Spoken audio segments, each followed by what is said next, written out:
most cases, what happens with when you move on to leadership and move on to management, you might be put into the role, but you're not yet equipped fully around how to handle it.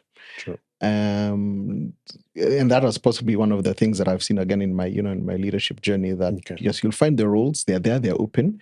You're technically okay, but then there's the other soft skills that are not there. Yeah. And what Strathmore does is bundles everything together and packages it very nicely. Okay. In and around matters of business thinking, strategy, long-term strategic decision strategic thinking of the blue ocean, red ocean thinking, and all those just puts it together for you to be able to look at the big aspect of the leadership role. So it was a one year training, and from that, we also have some projects that we're also implementing from our learnings over there. Okay. Yeah. So very, very open, mind-opening. Yeah. Especially things to do with data. Okay. Yeah, the amount of data that we generate, especially in an airline, and then what to do with it, and what it's and then telling you. Yeah, and then how do you make your decisions based on this data that you're seeing? Yes. Okay.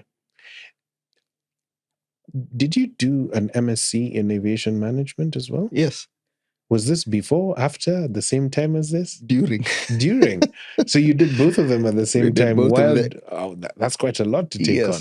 Yes. That must have been quite tough to It was heavy. Yeah. And actually, this was a project that I'd started, strangely enough, during COVID time. And at that time, it was online, which was great. Yeah. So to attend the classes online, and after that, you do a little bit of assignments and you'll do it. Well, once the pandemic was over, the professors decided, you know what, let's come back everyone in presential mode. And so everybody needs to turn up in the UK. Right.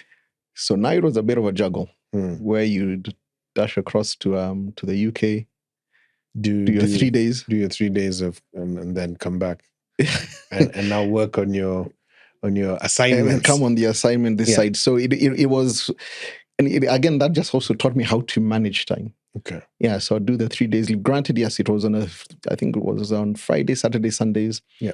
And get the late flight, come back in, and then just continue. Okay. Yeah, but it was definitely one of the most challenging moments I've had. Okay. I actually did the same course, same university as you, and it was tough. Not only doing it while you have full-time employment, but then you also have a family at the same time. So it was, when I finished and graduated, it was great to have my family there. Yes. But I was like, I'm not doing this again anytime soon, because kudos to you for doing all of those at the same time and keeping learning, because it's, I think it's an important thing that we prepare ourselves for the next step and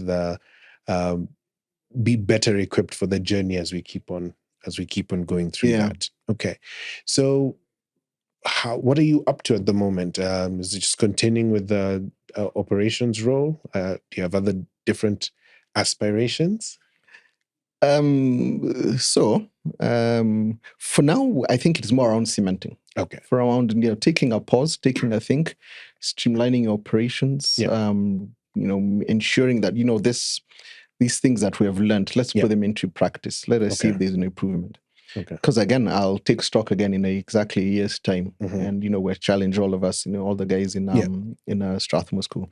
1 year's time, what have we done? It's akin to saying 100 days in office. In office. Yes. So for us, 1 year down the line, what have you done with the learning? What have you implemented? Where is your sort of like your change? What have you changed? And even though it is a small thing, what have you changed that we've been able to see? Okay. And that's what we just want to do.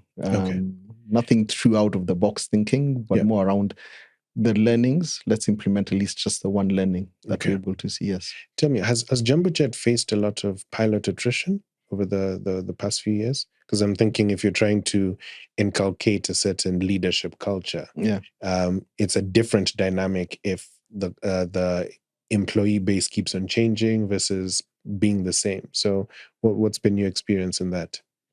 So there has been we have had attrition, but what I look at, because we also measure and we look and we say, okay, fine, what's the average year of the person where by the time they join, versus the time they exit the organization. Okay. And if you look at probably from a demographic level, because most of them, this is probably their first or their second job. Right. So if you look at an average tenure of about 7 to 8 years, I think it would be fairly good. Okay. Definitely a person has been able to grow within the ranks of the organization as well. So it is good. And whatever they learn, they'll also take it elsewhere. Okay. So yes, I think that's a good approach to take. Then you're dealing with the reality as it is, as opposed to how you want it to be. Yeah. And I think that would be great for the team that you work with. Yeah. Okay, great. So we're coming to the end. We're top of descent, as we might say. Yeah. Have there been any particular people that have been influential in your journey, and were there particular lessons that you learned from them as you've gone through your career thus far? Yeah, definitely. I know we've mentioned one of them, but just going back again, it's again, from staring into the sky, looking at these 2-seat aircraft over at Wilson. Yeah, I think first and foremost, also my parents. Yeah, being able to have given me this opportunity. Yeah. And being able to say, fine, we're going to invest in you to be able to fulfill this dream of yours. Because at that point in time, it's a dream. Yeah. And they just say, fine, you know what, we're going to fund this dream of yours. Okay. Make it happen, make it count. Secondly, there's Captain Peter Ndavo. Okay. We're standing on on the shoulders of giants. Okay. And he's the one who actually gave me my first job. Mm-hmm. And he's also my uncle as well. Okay. And one time, former chief pilot of Kenya Airways. Okay. So you could imagine having done the full circle, having seen it all. And I'll buy a particular story as well. Sure. Captain Peter Ndavo also flew with my father at one point in time. Okay. When he was also trying out to be a pilot. So you could imagine, 30 years later, you come and fly, we fly with him again. Very nice. And he just said, fine, let's try you out. And those were his words. But you could tell that at that point in time, he was guiding and he was encouraging. And, there would be one-liners around this. This is how you need to do yourself this way. So a big inspiration that we always see. And I just look and say, big kudos to him, because it was a very, very moment in my life that he said, if this person has been there and continues to be there, then every step that I'll take, I'll call him.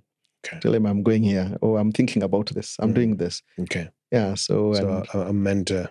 Absolute in mentor, every sense yes. of the word. Yeah. Okay. Well, that's brilliant. That's great. Now, with that, and I think you've had quite a good career, and it continues to be good, and long may it last. Mm-hmm. If you were to look back, if you had the opportunity to go back and do it all over again, is there anything that you do differently? Definitely. One of the things would be building more around people. Okay. Building more around appreciating the different styles that people have and their different approach to doing certain things.